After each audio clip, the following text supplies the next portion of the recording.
तो सांगने जो भिडियोटा मु क्रिसमस दिन अपलोड कर भाभी कि से दिन मुझे अपलोड कर पारे कहीं वीडियो एडिटिंग करने मो पाखे समय नाला से आज मुझे अपलोड करुच्ची। हैप्पी मेरी क्रिसमस मो तरफ जेहेतु मुझे आज सका सका मार्केट बाहर जाइए तो आपण मैंने देखिपे आम ये सुंदर भाव सजेचु समस्ते तो आज पूरा समस्ते निज निज मानने कौन कह अंचल डिसेम्बर 25 तारिख को क्रिसमस सेलिब्रेशन करमें भी सेमती क्रिसमस सेलिब्रेशन करुँ।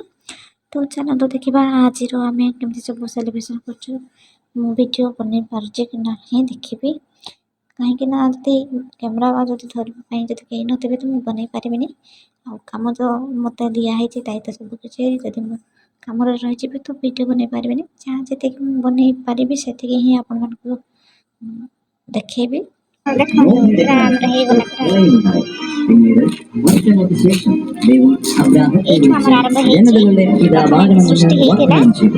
അതനുസരിച്ച് ദൈവം അവനൊരു പുത്രനെ നൽകി, ഇസഹാക്കിന്റെ മകൻ യാക്കോബ്. യാക്കോബിന് 12 പുത്രന്മാർ. അവർ ഇഷ്ടപുത്രനായ ജോസഫ് പിന്നീട് ഈജിപ്തിലെ അധീനനായി. യാക്കോബിന്റെ കുടുംബത്തെയും ഈജിപ്തിനെയും ക്ഷാമത്തിൽ നിന്നും രക്ഷിക്കാൻ ദൈവം ജോസഫിനെ ഉപകരണമാക്കി. വർഷങ്ങൾക്ക് ശേഷം ഇസ്രായേൽ ജനത ഈജിപ്തിൽ അടിമകളായി. അടിമത്തത്തിൽ നിന്നും ഇസ്രായേലിലേക്ക് ശേഷം യുദ്ധവീരന്മാരായ ന്യായാധിപന്മാർ അധികാരമേറ്റു. ദബോറ, ഗിദയോൻ, സാംസൺ തുടങ്ങിയവർ ഇസ്രായേലിനു വേണ്ടി പോരാടി. എങ്കിലും ഒരു രാജാവിന് വേണ്ടി അവർ മുറവിളിക്കൂട്ടി. അതനുസരിച്ച് ദൈവം സാവൂളിനെയും ദാവീദിനെയും സോളമനെയും രാജാക്കന്മാരാക്കി. എന്നിട്ടും ജനങ്ങളുടെ ഇടയിൽ ഭിന്നതകൾ ഉണ്ടായി. അതിന്റെ ഫലമായി ഇസ്രായേൽ വിഭജിക്കപ്പെട്ടു. ജനം ദൈവത്തിൽ നിന്ന് അകന്നു. ഏലിയ, ഏശയ്യ, മിക്ക, ജെറമിയ, എസെക്കേൽ തുടങ്ങിയ പ്രവാചകന്മാർ പ്രവചനങ്ങളിലൂടെ ജനങ്ങളെ ദൈവത്തിലേക്ക് അടുപ്പിക്കുവാൻ പരിശ്രമിച്ചു. പക്ഷേ ജനം അവരുടെ മുന്നറിയിപ്പുകളെ അവഗണിച്ചു. ഇസ്രായേൽ രാജ്യം വിദേശീയരാൽ ആക്രമിക്കപ്പെട്ടു. ജനങ്ങൾ അസ്രിയായിലും ബാബിലോണിയായാലും അടിമകളായി. ജെറൂസലേം ദേവാലയം നശിപ്പിക്കപ്പെട്ടു.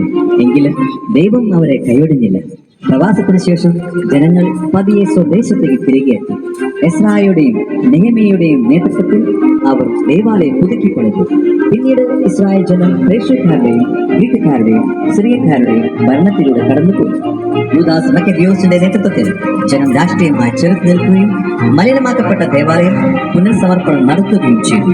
അതിനുശേഷം റോമൻ ആധിപത്യത്തിലേക്ക് യഹൂദജനം പ്രവേശിച്ചു. ഈ നാളുകളിൽ ഒരു തരത്തിൽ ദൈവം നിശബ്ദനായിരുന്നു. വലിയ പ്രവചനങ്ങളില്ല, അത്ഭുതങ്ങളില്ല, ദൈവദൂതന്മാരുടെ ദർശനങ്ങളില്ല. ഒടുവിൽ ഈശോയുടെ ജനനത്തിലൂടെ ആ നിശബ്ദത ഭേദപ്പെട്ടു. ദൈവപുത്രനാണെന്ന് തെളിയിച്ചുകൊണ്ട് അവൻ നീതിമാനായി ജീവിച്ചു, സത്യം പഠിപ്പിച്ചു, അത്ഭുതങ്ങൾ പ്രവർത്തിച്ചു. നമ്മുടെ പാപങ്ങൾക്ക് പരിഹാരമായി കുരിശിൽ മരിച്ചതിലൂടെ ദൈവസ്നേഹത്തിന്റെ പൂർണ്ണത അവൻ നമുക്ക് കാണിച്ചു തന്നു. അവൻ കല്ലറയിൽ അടക്കപ്പെട്ടു. പക്ഷേ 3 ദിവസങ്ങൾക്ക് ശേഷം പാപത്തെയും മരണത്തെയും തോൽപ്പിച്ചുകൊണ്ട് അവൻ ഉയർത്തെഴുന്നേറ്റു. ദൈവസ്നേഹത്തിന്റെ സുവിശേഷം പ്രസംഗിച്ചുകൊണ്ട് അവന്റെ അനുയായികൾ ലോകമെങ്ങും ചുറ്റി സഞ്ചരിച്ചു. ഇപ്പോൾ നമ്മളും ഈ കഥയുടെ ഭാഗമാണ്. നമുക്കും അവന്റെ സ്നേഹം പങ്കുവെച്ചുകൊണ്ട് ലോകത്തിൽ മാറ്റി വരുത്തുവാനുള്ള കടമയുണ്ട്. കാരണം അന്ത്യവിധിക്കായി അവൻ ഒരു നാൾ തിരികെ വരും.